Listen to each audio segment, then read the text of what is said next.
اعوذ باللہ من الشیطان الرجیم بسم اللہ الرحمن الرحیم۔ اللہ کے نام سے شروع جو بڑا مہربان نہایت رحم کرنے والا ہے۔ مون وظائف چینل کی جانب سے تمام ناظرین کو السلام علیکم ورحمۃ اللہ وبرکاتہ۔ میں اپنا چینل مون وظائف کی جانب سے آپ کی خدمت میں ایک نہایت ہی مجرب اور بعمل وظیفہ لے کر حاضر ہوئی ہوں۔ 9ویں اور 10ویں محرم حرام کا یہ بہت ہی پاورفل وظیفہ ہے۔ انشاءاللہ عز و جل اس کے کرنے کے بعد آپ اس کے جو بھی معجزات ہوں گے، جو بھی فضائل و برکات رحمتیں نازل ہوں گی، اس کو آپ خود اپنی آنکھوں سے دیکھیں گے کہ اس وظیفے کے بعد آپ کو کتنا زیادہ فائدہ حاصل ہوا ہے۔ ہماری ویڈیو کو آخر تک ضرور دیکھیے۔ انشاءاللہ عز و جل آپ نے یہ وظیفہ کرنا ہے، اس کے بعد آپ سوچ بھی نہیں سکتے کہ آپ کو کتنی زیادہ برکتیں حاصل ہوں گی۔ ہماری ویڈیو کو آخر تک دیکھتے رہیے اور ساتھ ہی ہمارا چینل مون وظائف کو سبسکرائب کر لیں اور ساتھ ہی بیل آئیکن کا بٹن بھی پریس کر لیں تاکہ ہر نیا آنے والا وظیفہ، ہر نیا آنے والا نوٹیفیکیشن سب سے پہلے آپ تک پہنچ جائے۔ ناظرین، 9ویں 10ویں محرم بہت ہی زیادہ برکتیں اور رحمتیں لیے ہوئے ہمارے درمیان موجود ہے۔ 9ویں محرم بہت زیادہ برکتیں رکھتی ہے۔ یوم عاشورہ کا دن بہت ہی زیادہ رحمتیں اور برکتیں اپنے ساتھ لیے ہوئے ایک دفعہ پھر ہماری زندگی میں آ پہنچا ہے۔ ماہ محرم الحرام بہت زیادہ رحمتیں اور برکتیں رکھتا ہے۔ محرم کی 9ویں اور 10ویں کو روزہ رکھنے کی بہت زیادہ فضیلت ہے، اس کا بہت زیادہ ثواب ہے۔ اگر آپ اپنے بال بچوں کے لیے 10ویں محرم کو خوب اچھے کھانے پکائیں تو انشاءاللہ عز و جل سال بھر گھر میں برکت رہے گی۔ بہتر ہے کہ کھچڑا پکا کر حضرت شہید کربلا سیدنا امام حسین رضی اللہ تعالیٰ عنہ کی فاتحہ کرے۔ بہت مجرب اور بہت مؤثر و آزمودہ ہے۔ اسی تاریخ یعنی 10 محرم الحرام کو غسل کرے تو تمام سال انشاءاللہ عز و جل بیماریوں سے امن میں رہیں گے، کیونکہ استناب زمزم تمام پانیوں میں پہنچتا ہے۔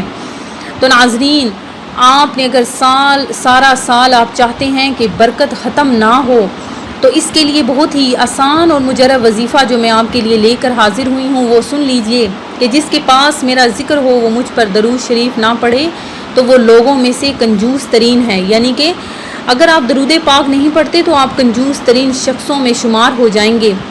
تو ناظرین، آپ نے کیا کرنا ہے کہ محرم کی 9ویں اور 10 محرم کو ایک تو آپ نے روزہ رکھنا ہے تو بہت زیادہ ثواب پائیں گے۔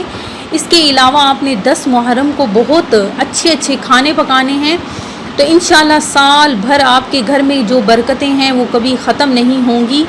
یہ بہت آزمودہ عمل ہے۔ آپ ویسے تو پورا سال ہی اپنے دسترخوان کو بہت زیادہ وسیع کرتے ہیں، لوگوں میں تقسیم کرتے ہیں، اس کا کوئی فائدہ نہیں۔ ناظرین، آپ نے بس 9ویں اور 10ویں محرم کا روزہ رکھنا ہے اور 10ویں محرم کو آپ نے خوب اہتمام کے ساتھ اپنے دسترخوان کو اتنا وسیع کر دینا ہے کہ اگر آپ وہ کھانا اپنے بچوں کو کھلائیں گے، اپنے گھر میں آپ کے جو ہیں والدین، آپ کے جو بچے ہیں، اگر آپ ان کو کھانا کھلائیں گے تو آپ کے گھر میں اتنی برکت ہوگی بہت زیادہ کہ پورا سال آپ کے گھر سے کبھی رزق کی تنگیاں نہیں آئیں گی۔ تو بہتر ہے کہ آپ کھچڑا پکا لیں، جسے آپ حلیم بھی کہتے ہیں۔ کھچڑا پکا کر حضرت شہید کربلا سیدنا امام حسین رضی اللہ تعالیٰ عنہ کی فاتحہ آپ نے کرنی ہے۔ بہت مجرب یہ عمل ہے، یعنی مؤثر و آزمودہ ہے۔ اس کے علاوہ آپ نے 10 محرم الحرام کو غسل کرنا ہے تو تمام سال انشاءاللہ عز و جل آپ بیماریوں سے امن میں رہیں گے، کیونکہ استناب زمزم تمام پانیوں میں پہنچتا ہے۔ رمضان المبارک کے بعد افضل ترین روزے اللہ تعالیٰ کے مہینے محرم کے ہیں۔ آپ صلی اللہ علیہ وسلم سے عاشورہ کے دن کے روزے کے بارے میں پوچھا گیا تو آپ نے فرمایا یہ پچھلے 1 سال کے گناہوں کا کفارہ ہے۔ تو ناظرین، آپ نے ضرور 10ویں محرم کا روزہ رکھنا ہے اور اس کے ساتھ آپ نے 9ویں محرم کا روزہ رکھ لینا ہے۔ اگر آپ 9ویں محرم کا روزہ نہیں رکھ پا رہے، کوئی مجبوری ہے، اگر آپ روزہ نہیں رکھ سکتے تو آپ نے ساتھ 11ویں محرم کا روزہ لازمی رکھنا ہے۔ اس کی بھی کیا فضیلت ہے وہ بھی سن لیجئے کہ رمضان کے روزے کی فرضیت کے بعد ہم عاشورہ کے دن روزہ رکھتے اور اپنے بچوں سے بھی رکھواتے تھے۔ انہیں ہم اون کا کھلونا دے کر بہلاتے رکھتے، جب کوئی کھانے کے لیے روتا تو وہی دے دیتے یہاں تک کہ افطار کا وقت ہو جاتا۔ یہ ایک حدیث میں نے آپ کے سامنے بیان کی ہے۔ جب رسول اللہ صلی اللہ علیہ وسلم مدینہ تشریف لائے تو یہود کو یوم عاشورہ کا روزہ رکھتے دیکھا تو پوچھا اس دن روزہ کیوں رکھتے ہو؟ تو انہوں نے جواب دیا یہ عظمت والا دن ہے، اس دن اللہ تعالیٰ نے حضرت موسیٰ اور ان کی قوم کو نجات دی اور فرعون اور اس کی قوم کو غرق کر دیا، تو حضرت موسیٰ نے بطور شکر اس دن کا روزہ رکھا، اس لیے ہم بھی یہ روزہ رکھتے ہیں۔ تو رسول اللہ صلی اللہ علیہ وسلم نے فرمایا موسیٰ سے تمہاری نسبت ہم زیادہ قریب ہیں، اس لیے رسول اللہ صلی اللہ علیہ وسلم نے خود بھی روزہ رکھا اور صحابہ کرام کو بھی اس کا حکم دیا۔ یوم عاشورہ کا روزہ رکھو، یہ فرمان مصطفیٰ صلی اللہ علیہ وآلہ وسلم ہے، اور اس میں یہودیوں کی مخالفت کرو، اس سے پہلے یا بعد میں بھی ایک دن کا روزہ رکھو۔ عاشورہ کا روزہ جب بھی رکھیں تو ساتھ ہی 9 یا 11ویں محرم کا روزہ بھی رکھ لینا بہتر ہے۔ تو ناظرین آپ نے ضرور روزہ رکھنا ہے اور اپنے دسترخوان کو بہت زیادہ وسیع کرنا ہے۔ اپنے بچوں کے لیے انشاءاللہ عز و جل دیکھ لیجئے گا کہ کس طرح سے آپ کے گھر میں برکتیں رحمتیں نازل ہوں گی۔ یوم عاشورہ یعنی 10 محرم کے دن اس کے روزے کی فضیلت اس مہینے کے عام دنوں سے بھی زیادہ ہے، ایک تو خود 10 محرم کے دن کی وجہ سے، دوسرا محرم کے مہینے کا دن ہونے کی وجہ سے۔ تو ناظرین آپ نے ضرور روزہ رکھنا ہے۔ 10 محرم کے روزے کا پس منظر کچھ یوں ہے کہ حضرت ابن عباس سے مروی ہے کہ نبی کریم علیہ الصلاۃ والسلام جب مکہ سے ہجرت فرما کر مدینہ طیبہ تشریف لائے تو آپ نے یہودیوں کو 10 محرم کے دن روزہ رکھتے ہوئے دیکھا، تو آپ نے ان سے اس کی خاصیت پوچھی۔ تو ناظرین یہ بہت بڑا عظیم دن ہے، اسی دن اللہ تعالیٰ نے موسیٰ علیہ السلام اور ان کی قوم کو نجات دی تھی، تو وہ بھی روزہ رکھتے۔ تو آپ صلی اللہ علیہ وسلم نے فرمایا تمہارے مقابلے میں ہم موسیٰ علیہ السلام سے زیادہ قریب ہیں، تو آپ نے بھی 10 محرم کے دن خود بھی روزہ رکھا اور دوسروں کو روزہ رکھنے کی تلقین فرمائی۔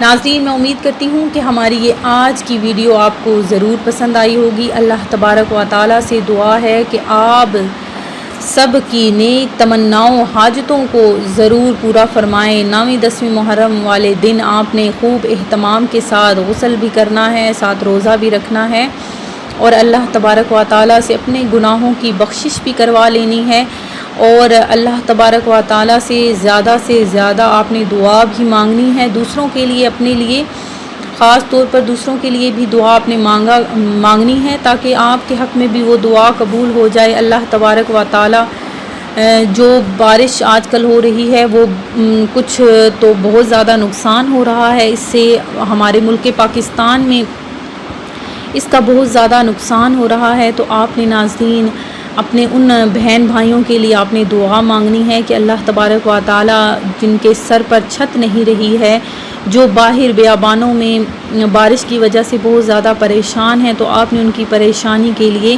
اللہ تبارک و تعالیٰ سے دعا مانگنی ہے کہ ہم لوگ تو بہت سکون سے اپنے گھروں میں رہ رہے ہیں، لیکن وہ لوگ جو پریشان ہیں ان لوگوں کے لیے اللہ تبارک و تعالیٰ سے دعا کرتی ہوں کہ اللہ تبارک و تعالیٰ سب کو چھت نصیب فرمائے۔ اس ماہ مبارک کے صدقے اللہ تبارک و تعالیٰ ان کی پریشانی کو، ان کے مسائل کو دور کرے، آمین۔ آپ لوگ بھی دعا مانگیے گا، اپنا خیال رکھیے گا، اللہ حافظ۔